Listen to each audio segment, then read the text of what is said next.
Buenas, estamos con el doctor Adrián González, que nos visita desde España. Y para nosotros es un placer tenerte aquí todo el tiempo, Adrián. Él es médico veterinario, egresado de la Universidad Complutense de Madrid. Es la tercera vez que nos visitas. Exactamente. Acá en Venezuela. En el último año, sí. En el último año. La ¿Qué tal? primera vez en agosto del año pasado y esta ya es la tercera vez que visito el país. Qué bueno. Bueno, para nosotros es un placer siempre tenerte aquí. Tratamos de que la pases lo mejor posible, de que veas lo importante para ti, porque tus viajes son de trabajo. Correcto. Y lamentablemente no te hemos mostrado las playas ni nada. No, me ha tocado venir solo para hacer puro trabajo. Solo para trabajar, vas a Pero tener que venir. muy agradable, muy bien cuidado y muy bien atendido. La verdad es que estoy encantado. Qué bueno, Cada qué vez bueno. que vengo por el trato recibido. Qué O sea, bueno. que muy agradecido. Qué bueno. Y como, bueno, él se dedica al área de la ganadería lechera, ¿no? Específicamente. Exactamente. Trabajo todo ganadería lechera y de cebo en España como asesor independiente. Es decir, voy asesorando tanto a empresas como a explotaciones ganaderas directamente. Perfecto. ¿Y cómo has visto tú el tema Bueno, Venezuela, digamos? ¿Cómo has visto nuestras Lo primero que tengo que granjas? reconocer, sobre todo la primera vez que vine, para mí es nuevo, porque nosotros no tenemos el clima tropical en España, Claro. ni en Europa. Entonces, bueno, pues fue una grata sorpresa poder meterme en un ambiente nuevo que me ha permitido aprender muchas cosas.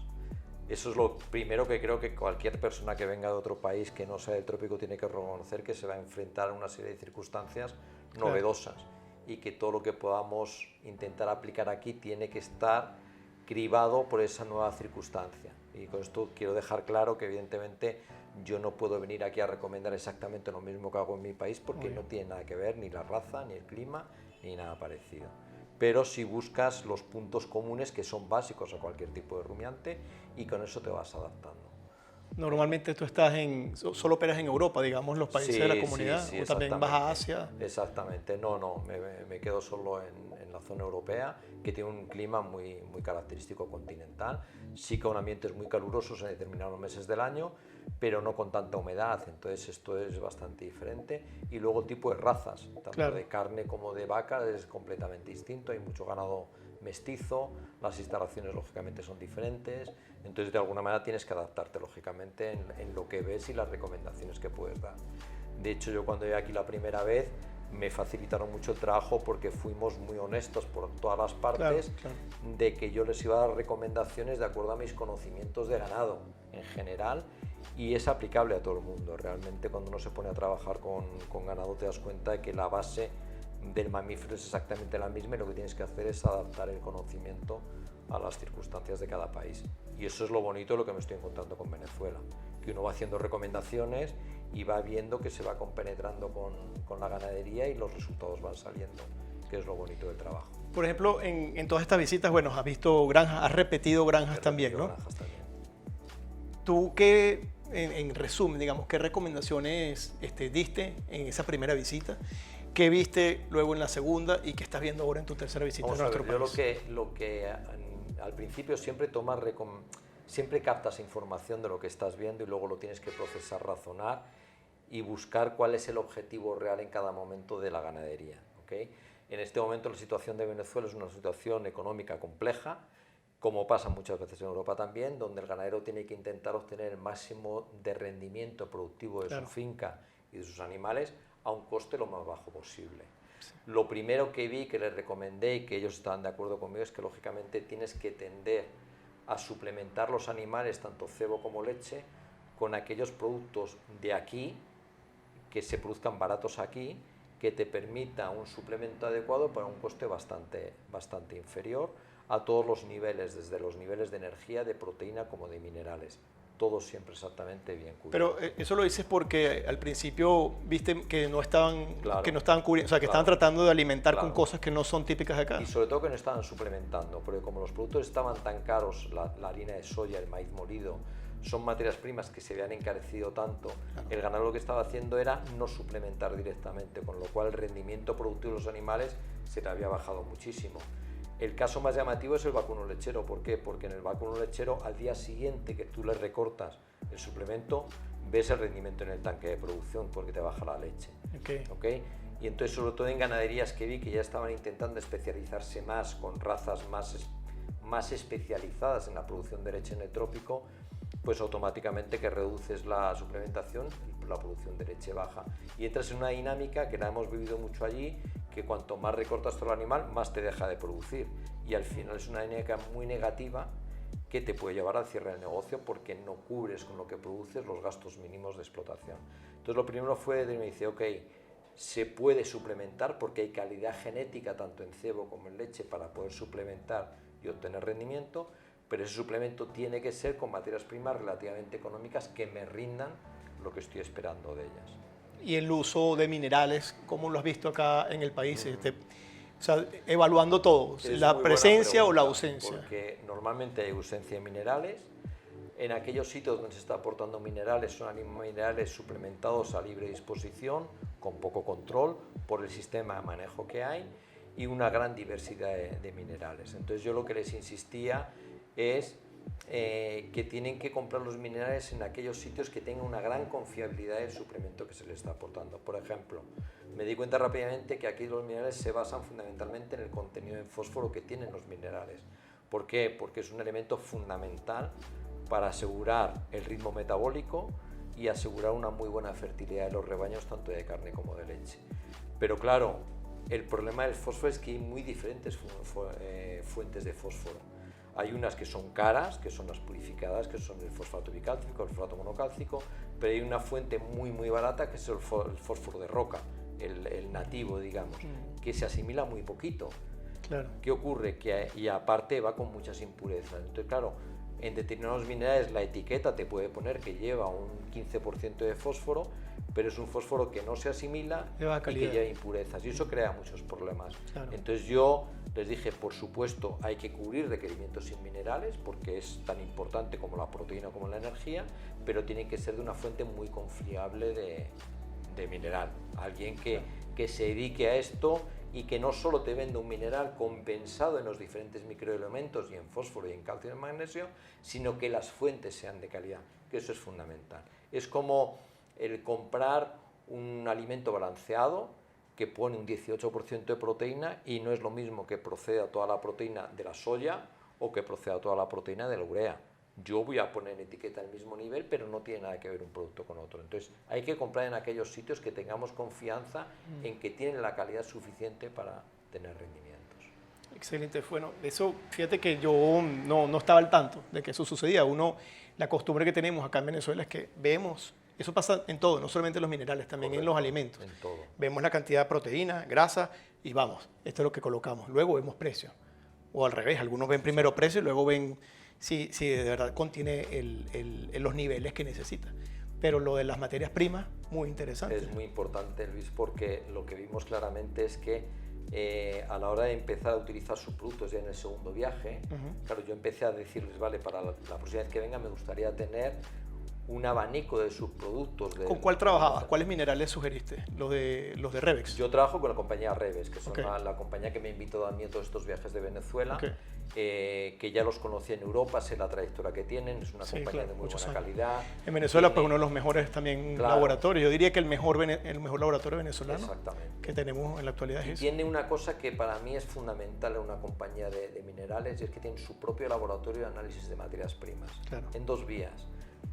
El control de calidad interno, que es muy importante, pero también el servicio a la ganadería. Y esto te lo enlazo con lo que te comentaba. El laboratorio Revex tiene la ventaja de que cuando yo solicité que me localizaran los subproductos que hubiera en el mercado, un ejemplo, harina de palmiste, había que analizar la harina de palmiste, porque yo en mi base de datos de la computadora con la que trabajo no puedo tomar como referencia la harina de palmiste europea porque no tiene nada que ver con nada acá. Entonces hay que analizar. Y eso necesitas una compañía como el Laboratorio Revex detrás que tenga ese laboratorio que te cubra esa necesidad. Y lo que nos encontramos fue una variabilidad tremenda.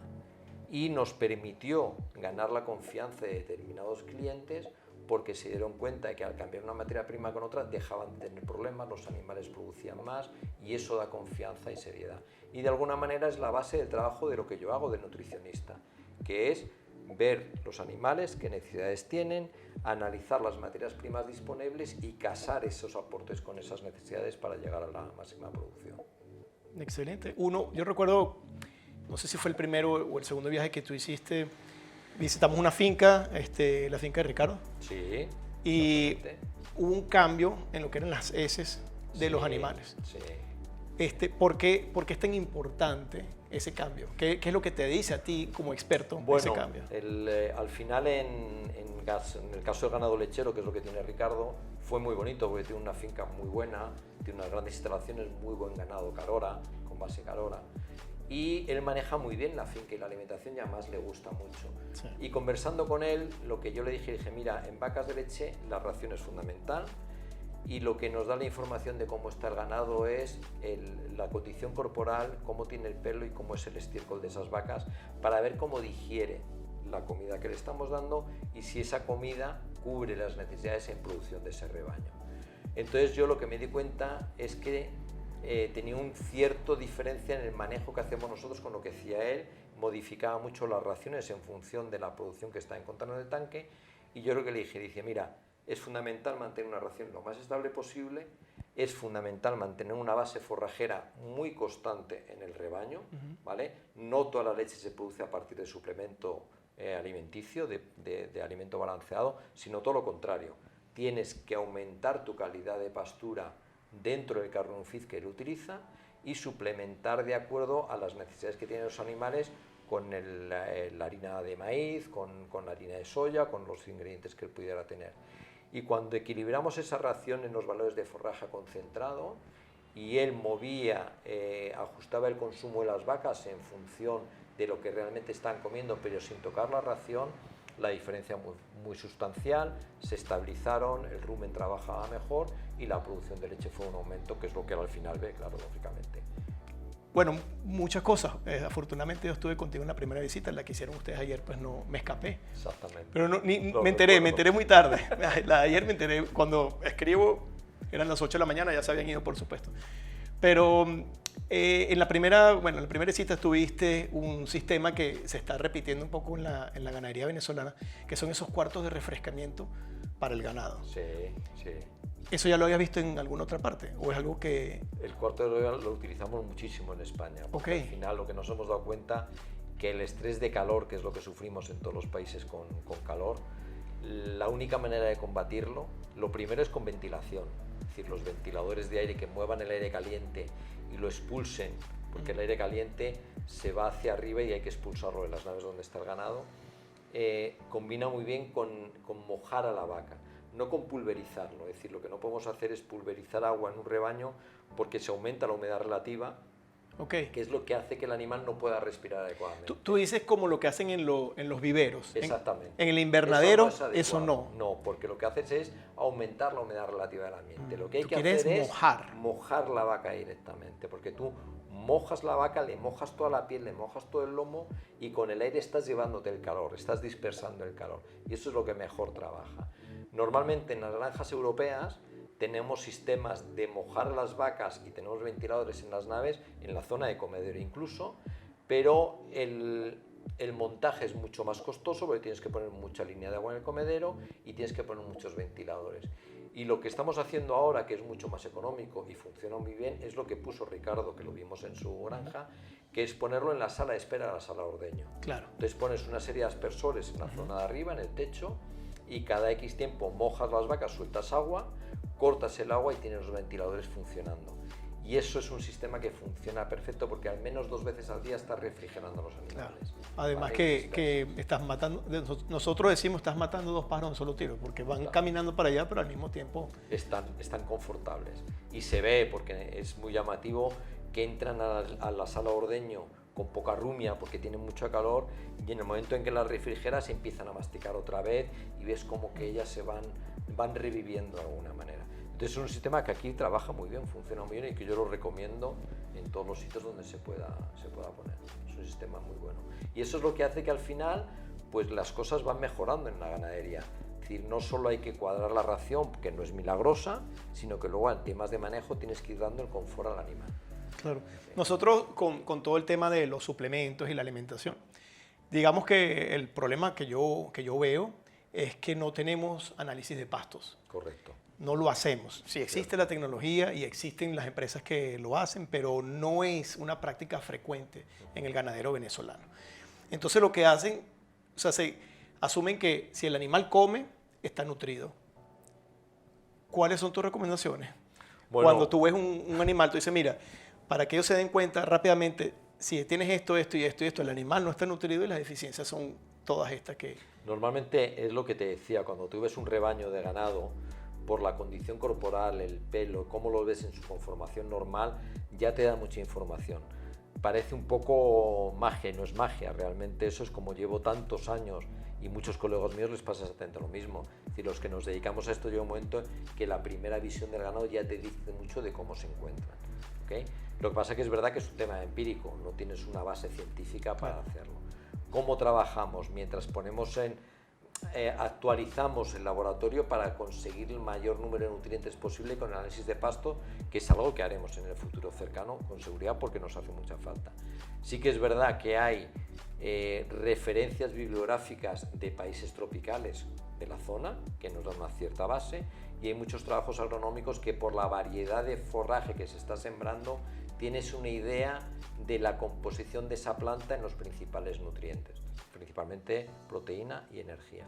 ¿Qué ocurre?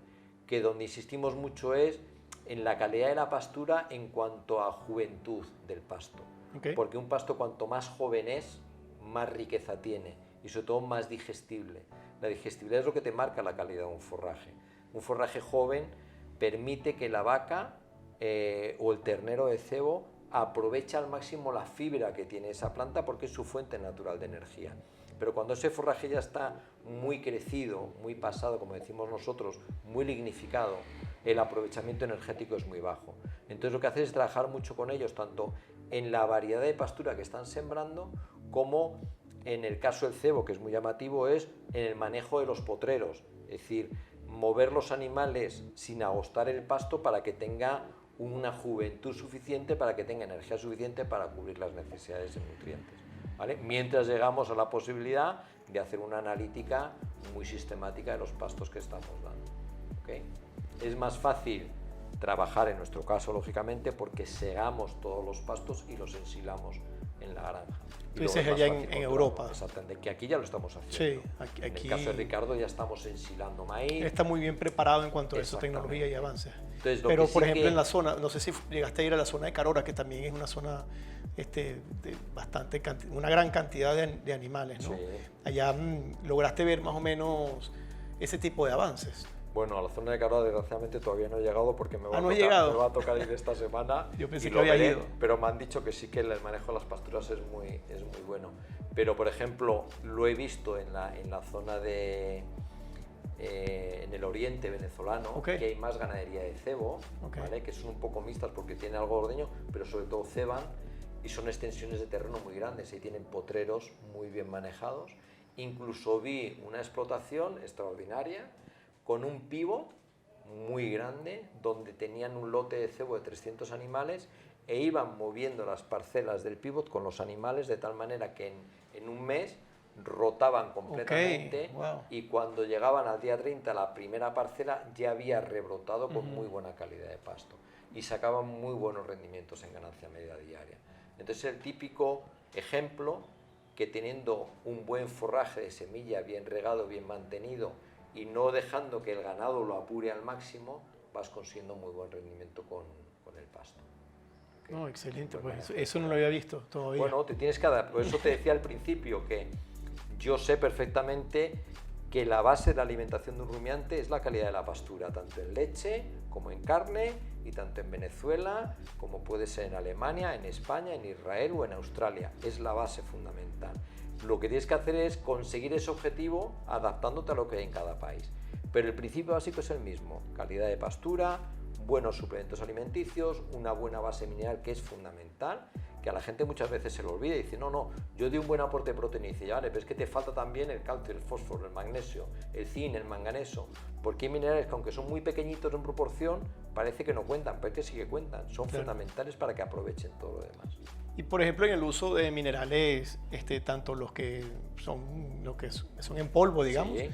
y los que son inyectados, aquí Sí. hay entre ciertas personas, digamos, hay la creencia de que o le doy uno o le doy el otro, pero no le doy ambos.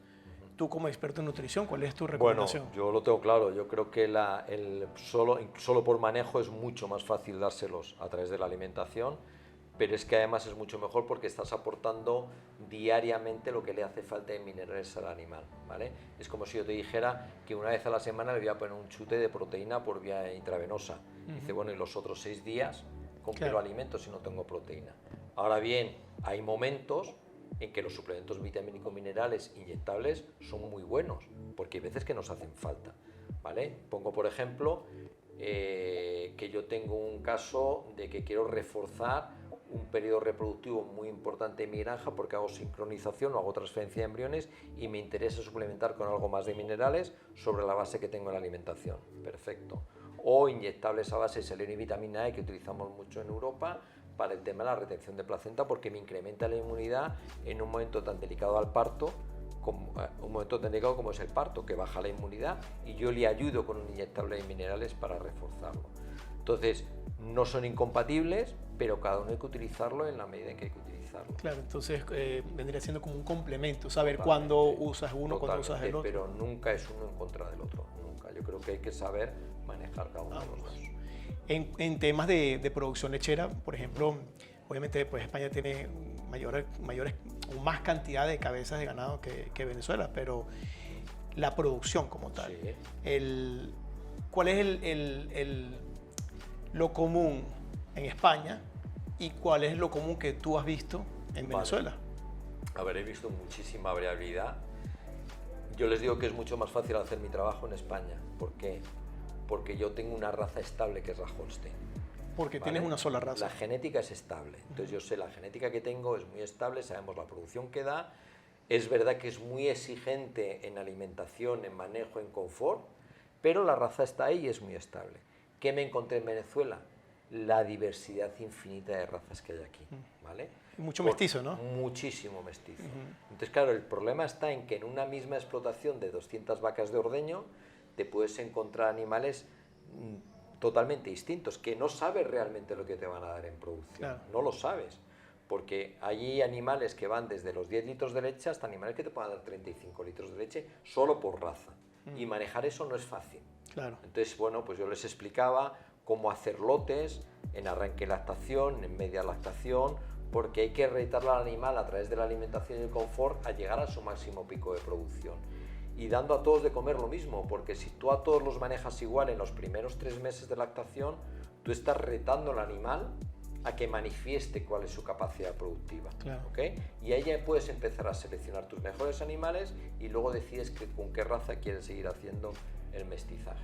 Claro, ¿okay? Porque el problema es que no puedes tampoco dar menú a la carta, ¿no? No puedes, es imposible, pero lo que sí puedes hacer es hacer un lote de alto rendimiento, que es el posparto, y luego hacer un lote de bajo rendimiento o media producción donde vas desviando los animales que tú ves que no dan más de sí y ahí sí que te ahorras el dinero. Porque he visto explotaciones de leche desde 5 litros de media hasta 20 litros de media por vaca en ordeño. En una misma explotación. No, ahora te hablo de explotaciones distintas. Okay. La media real de producción por tanque de ordeño. Claro. Eso significa, la granja que tiene 20 litros de media de producción, ahí siempre van animales de 10 litros y de 30 litros de promedio, y la media te va a salir en 20. Pero lo que te quiero decir es que hay explotaciones lecheras con una media muy bajita de 5 litros y medias de 20. ¿Qué pasa? Que en Europa ya tenemos medias de producción de 40 litros de media, que llama mucho la atención. Pero claro, es que es otra condición. Es otro tenemos un mejor clima, sí. Tenemos una raza seleccionada, tenemos establos muy desarrollados, muy buen confort, muy buena alimentación, no es comparable. Tú dices que el tema del confort para estos animales es muy importante. Esencial, y ya están viendo, bueno, yo sé que Europa pues tiene años luchando porque cada vez las condiciones estén mejor. Pero exigen. Y ustedes sí están viendo, o sea, no es nada más un golpe al bolsillo del productor, también están viendo retribuido esa inversión. Totalmente, es automático. Okay. Es automático. De hecho, a los ganaderos les decimos, dice, vale, tú tienes la base genética, ya la tenemos hace muchos años, hemos conseguido llegar a un nivel de producción a través de la alimentación y curiosamente le digo, el siguiente paso es el confort. O sea, si no mejoramos el confort, por mucho que intentes hacer con la alimentación, no tenemos más rendimiento. Entonces, se nota que hay otro paso a mayores. Claro. Entonces, sin confort, nunca vas a tener altas producciones jamás. Y aquí pasa exactamente lo mismo. Lo que hemos hablado del tema de la refrigeración en la sala ordeño, las mejoras que hice en este caso, el establo de Ricardo cuando estuve trabajando con él, de mejorar la cama, que estuvieran más cómodas, todo eso ha llevado a que va aumentando la producción progresivamente y no es por casualidad, ni porque solo sea mejor la alimentación, sino porque se van juntando todos los factores y es fundamental. Bueno, perfecto. Bueno, una clase magistral. Un placer de verdad, porque de verdad, estoy muy contento de bueno. venir a Venezuela, me está enseñando mucho también. Qué porque bueno. es otro mundo para mí y sobre todo el trato con las personas. La verdad es que me he encontrado un país que me han recibido extraordinariamente bien. Qué bueno. He establecido siempre una comunicación muy de igual con la gente que está trabajando en las granjas y eso es muy agradable. Tienes una gran ventaja que eres español y aquí pues todo... De verdad, Bueno, muy gracias. un placer enorme. Muchas gracias. Gracias. Estamos listos. Hasta otra. Muy bien.